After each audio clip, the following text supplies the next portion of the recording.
y'all. So I just want to address things as they come.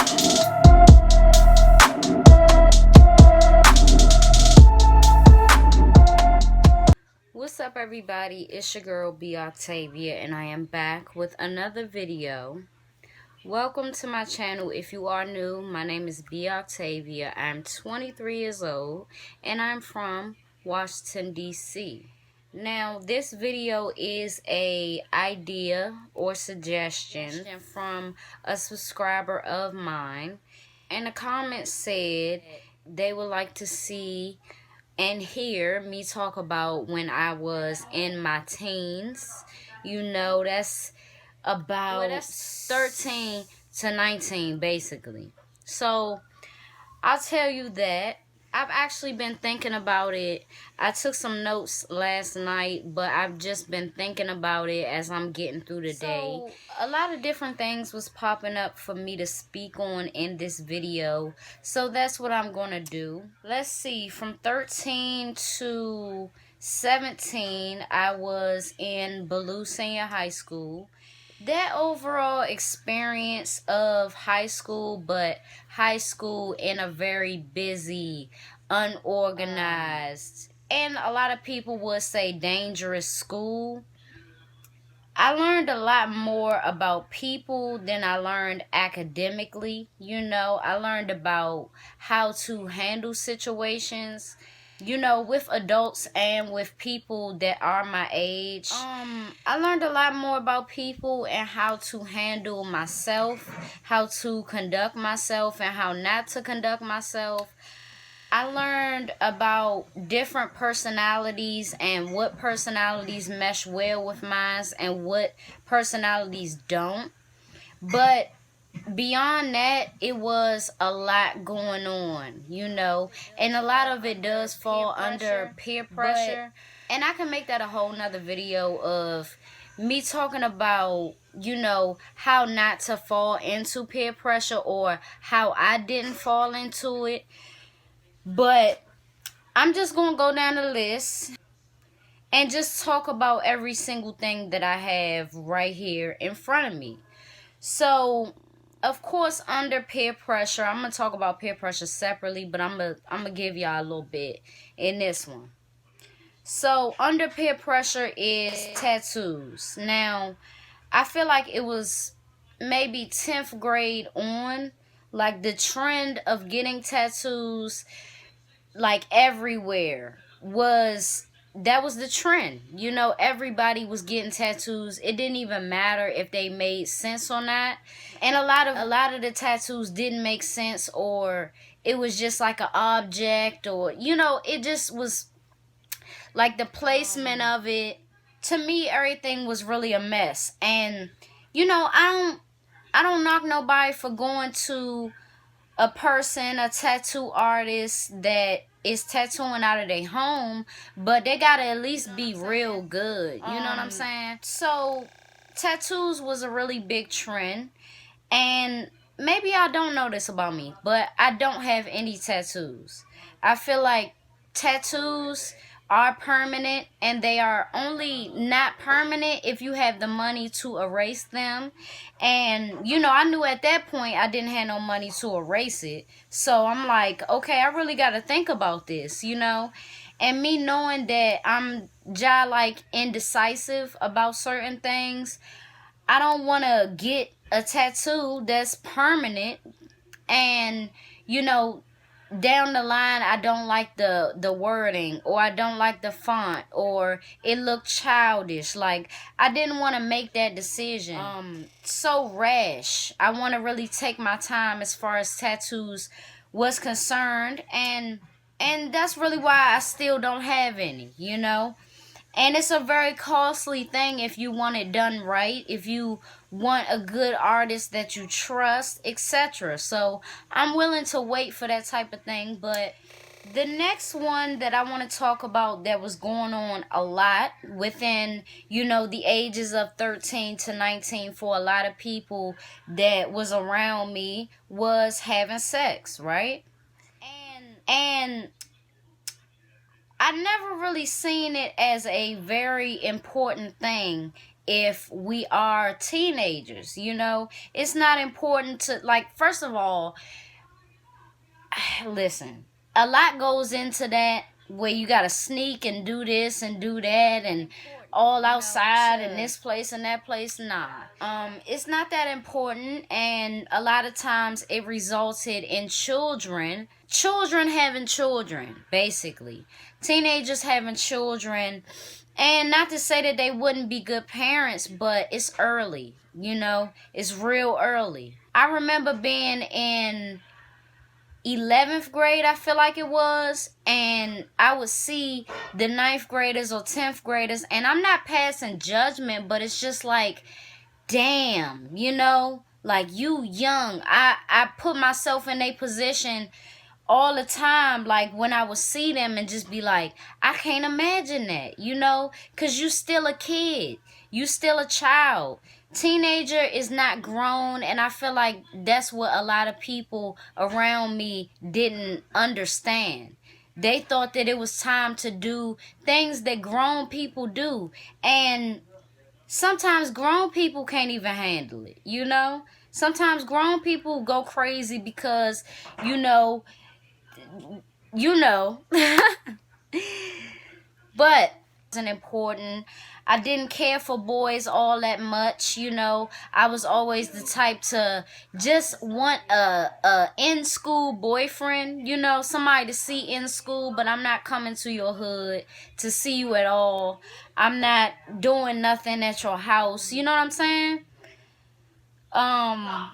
So yes, that was definitely a huge thing that was going on. The next thing is probation and on the box. Now, if you somewhere other than DC and y'all don't say on the box, what I mean is the ankle monitor, okay? That's what we say over here. We say, oh, he on the box, when he got the ankle monitor going on. It was a lot of people that was 13 to 16 that was on probation or that was on the ankle monitor walking around. And if you wasn't never on probation or on the box, right, it was multiple people that mid-conversation their ankle started to go off. And they gotta immediately run to the outlet to charge their box. Like, are you ready for that? No? Okay.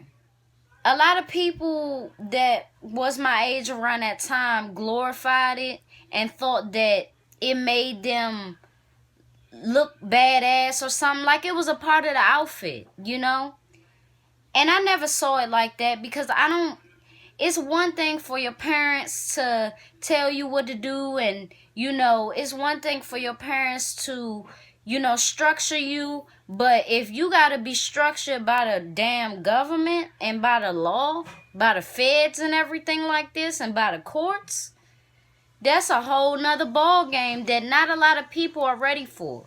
That's why a lot of people get they probation evoked or whatever it's called, because they not willing to follow any type of directions, And I learned that as well, like just getting into certain situations, and thank God I ain't never been arrested or had to go to court and potentially be put on a box, but you definitely have to learn from seeing that and seeing those situations where you gotta find an outlet or you outside your damn limit, you know what I'm saying? And then the cops come, and a lot. I remember it was this song that was out during the time, and I think it go like, I'm on probation. I think that's how it go, right? And man, did everybody sing that who was on probation. Like that shit was cool. It's not cool to be getting drug tested when you 13 or 14. It's not cool. It's not. And I don't really think they understood how that shit follows them. And they didn't understand that until life happened. And life happened after high school. Like, a lot of people was not in reality. Let me just say that. A lot of people was not in reality as far as, life is going to happen after high school. This shit is really sheltering you from the outside world. And if you don't think about what's going to happen down the line and your future, and you just thinking about this, life is going to kick you in the ass. And life even kicked me in the ass, and I've always been in reality. But it's tough. And that's what a lot of people did not even, think about. It's a lot to growing up that is not in no handbook or nothing. And we just got to figure out. I feel like during my time of being a teenager, it was fights going on. It was shootings, don't get me wrong. It was shootings going on. But it was more fights than anything. And it just became more vicious as time went on. And then by the time I hit 19, man, it's so many names that pop up of people that was running around, when I was, that's not here no more. That's in a grave. And it's a lot of people that was childhood friends that are serving time. Real hard time. To see where all of us are, it does shock me sometimes, but I realize that we all go down different paths. And if we don't catch ourselves in time, that's it. We don't have 9 lives. We may have 3 strikes, We may have a second chance after something fucked up happened. But we damn sure don't have 9 lives. And, we all got to come to terms with the decisions that we make and the paths that we take. What I learned as a teenager was seeing a lot of how the trauma played out for people, and how I held it in a lot. But I felt like, and I still feel like, that's what needed to happen, because if I would have dealt with my trauma and took that out on other people, Lord knows where I would be. Lord knows who I would be. Seeing a lot of what other people go through can save you yourself. And if nobody ever told you that, they're a liar. Or if they told you opposite, they a liar, Because a lot of it I can tell you that I didn't do. And you have to be strong-minded. You have to have your own mind. You have to develop that.